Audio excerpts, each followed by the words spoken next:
मतदान की तारीखों का जैसे जैसे पास आना शुरू हो गया है, वैसे ही वैसे चुनाव प्रचार भी अब तेज हो चुका है। मध्य प्रदेश में भाजपा और कांग्रेस की टक्कर जोरदार है। वहीं आज न्यूज इंडिया की टीम शाजापुर जिले के शुजालपुर में है और शुजालपुर में हमारे साथ है कांग्रेस के प्रत्याशी रामवीर सिकरवार जी।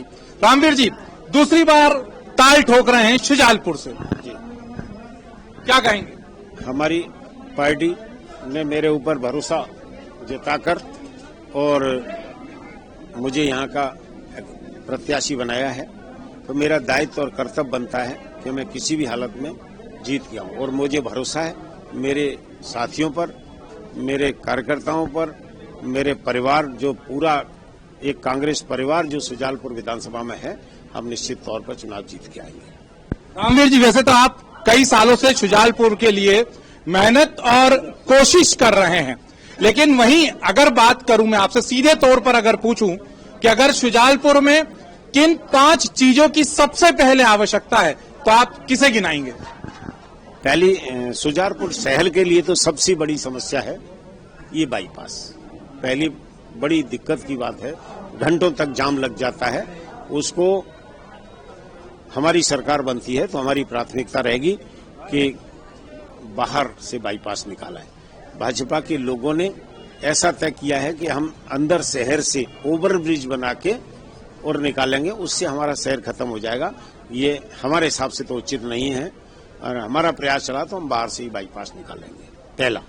दूसरा, पेयजल की समस्याएं रहती हैं, कई बार पहले भी हुई हैं, तो उसके लिए हम ठीक व्यवस्था करेंगे। तीसरा, आज मैं उगली से आया, उगली से यहाँ तक आने में घंटों लग जाते हैं, जबकि उगली यहाँ से 20-25 किलोमीटर है।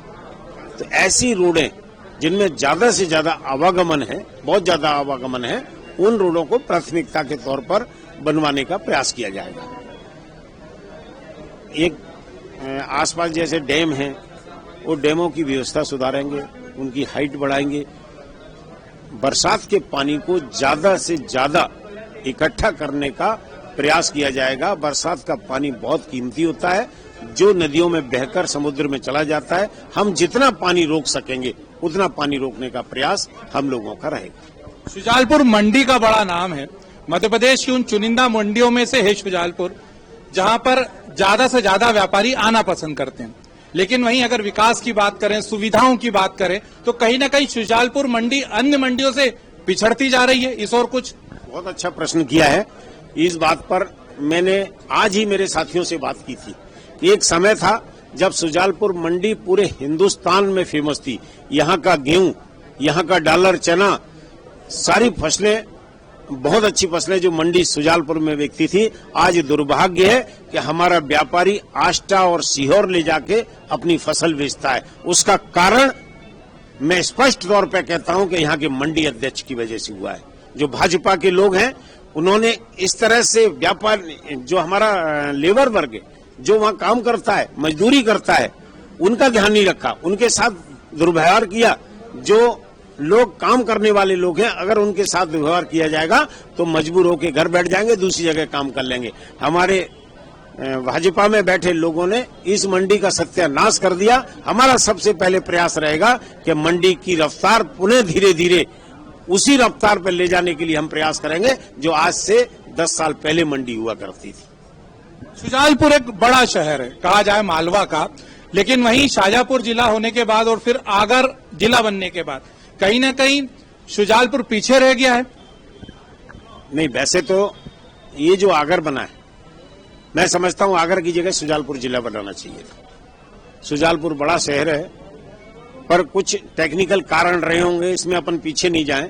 हम बगैर जिला बनाए जितनी सुविधाएं हैं शुजालपुर को मिल सकती हैं, उतना लाने का हम प्रयास करेंगे। हमारी सरकार में वरिष्ठों से हम अनुरोध करेंगे, उनसे प्रार्थना करेंगे कि हमारे जितने हम डिटेल प्रोजेक्ट रिपोर्ट बना के यहाँ से भेजेंगे, उनको स्वीकृत करा के लाएंगे। आपकी जानकारी के लिए बताना चाहूंगा, शाजापुर में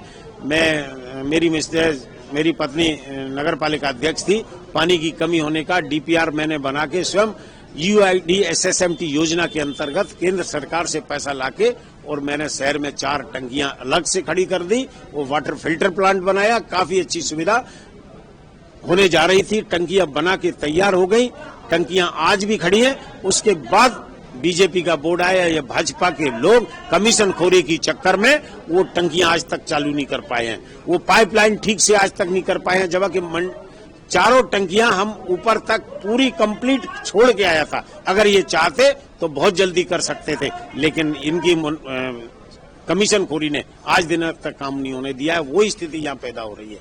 हमारे नगर पालिका अध्यक्ष रचना जैन थी, उस समय भी हमने प्रयास करके, सज्जन वर्मा सांसद थे, हम केंद्र सरकार में जाके लड़ा के पैसा लाते हैं और ये लोग उस पैसे का हमारे जाने के बाद ठीक से उपयोग नहीं किया। सुजालपुर में पैसा भी इन्हें ठीक से काम व्यवस्थित नहीं किया और शाजापुर में भी नहीं किया। इनको विकास नहीं चाहिए, इनको तो अपनी जेब भरना है और जेब भरने के लिए सारे काम करते हैं। स्कूल एजुकेशन मिनिस्टर यहाँ से थे, उसके बावजूद शुजालपुर शाजापुर जिले के कई स्कूल्स में टीचर की कमी एक बड़ा मुद्दा रही। साथ ही पुरानी जर्जर होते हुए भवन स्कूल के, तो कहीं ना कहीं शाजापुर जिले या शुजालपुर विधानसभा के बच्चों के साथ कुटाराघात हुआ। आपने एक बहुत अच्छा प्रश्न किया कि जर्जर भवन को ठीक नहीं किया। जर्जर भवन में इतना कमीशन नहीं मिलता है। CM राइज स्कूल में बड़ा लंबा कमीशन मिला। ये सब भ्रष्टाचारी की बातें हैं।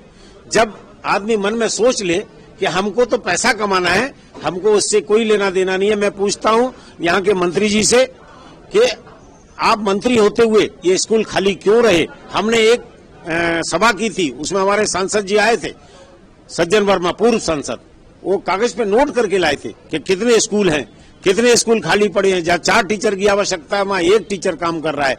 तो क्या बच्चों का भविष्य बर्बाद करने के लिए मंत्री बने थे? अरे ऐसे मंत्रियों को तो छोड़ देना चाहिए था कि भाई मैं काम नहीं कर पाऊंगा, मुझे मंत्री पद मत दो। आप हमारे टाइम पे यहाँ बिजली की समस्या कतई नहीं हुआ करती थी। लोग कहते थे, जब दिग्विजय सिंह जी की सरकार थी और हुकुम सिंह कराड़ा मंत्री थे, मैं जबलपुर बोर्ड का मेंबर था, उसमें हमने तैयारी करते थे। जब सर्दियों का समय आया, हमको मालूम था कि गेहूं में किसानों को पलेवा करने के लिए ट्रांसफार्मरों की आवश्यकता, जिसको किसानी भाषा में डीपी बोलते हैं, उसकी आवश्यकता पड़ेगी। तो हम मीटिंग करके पहले से जिले में किस जिले में कितने ट्रांसफार्मरों की आवश्यकता पड़ सकती है, अनुमान लगा के ट्रांसफार्मरों की व्यवस्था करते थे। आज मैं 4 दिन से जब गांव-गांव घूम रहा हूं, मैं देखता हूं कि हर गांव से ये समस्या पैदा हो रही है कि ट्रांसफार्मर जला हुआ है, 10 दिन हो गए, 15 दिन हो गए। क्या करे किसान? ये अभी पानी मिल रहा है उनको, अगर बिजली ठीक से नहीं दे पाए तो वो फसल नहीं पैदा कर पाएंगे। तो कहां मंडी जाएगी, कहां फसल जाएगी? शिवराज सिंह जी कहते हैं कि मैंने किसानों का आय दूनी कर दी। मैं कहता हूं शिवराज सिंह जी, आपने किसानों की आय आधी कर दी है।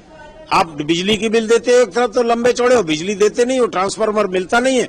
फसल जब जिस समय पानी की आवश्यकता हो, मैं भी किसान हूं, मैं बहुत बारीकी से खेती करवाता हूं। अगर जब फसल में पानी का समय है, उस समय आप अगर पानी नहीं देंगे, 10 दिन बाद देंगे, तो फसल में 10% हानि हो जाएगी। तो ये भाजपा के लोग घोषणा करते हैं, बातें करते हैं, विकास से इनका कोई लेना देना नहीं है, कमीशन खोरी करते हैं, भ्रष्टाचार करते हैं। मैं साफ तौर से इनको कहता हूं कि ये लोग किसानों को अपना भगवान मानने वाले ये लोग किसानों की दुर्दशा कर रहे हैं। फर्जी लिस्ट के बीच असंतुष्टों की आवाज कितने वोटों से जीतेंगे इस बार? ये वोट तो कितने से जीतेंगे ये तो मेरे हिसाब से न जनता बता सकती, न हम बता सकते, पर भरोसा आपको दिला सकता हूं, मैं भरोसे के साथ कह सकता हूं कि फर्जी लिस्टें और ये सब आई, इससे जनता में और रोष बढ़ा है। जनता ने देखा कि जिसने भी ये फर्जी लिस्ट डाली है वो गंदा काम कर रहा है।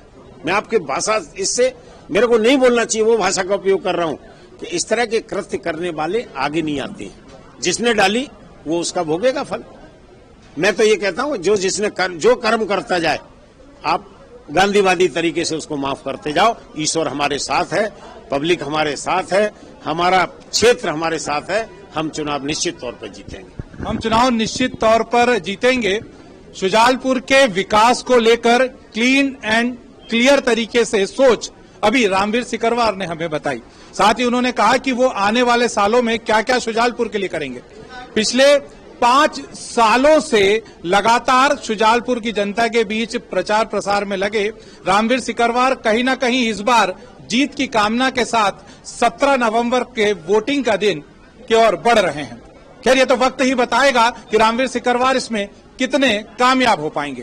कैमरामैन जुबेर के साथ मैं विनीत श्रीवास्तव, न्यूज इंडिया।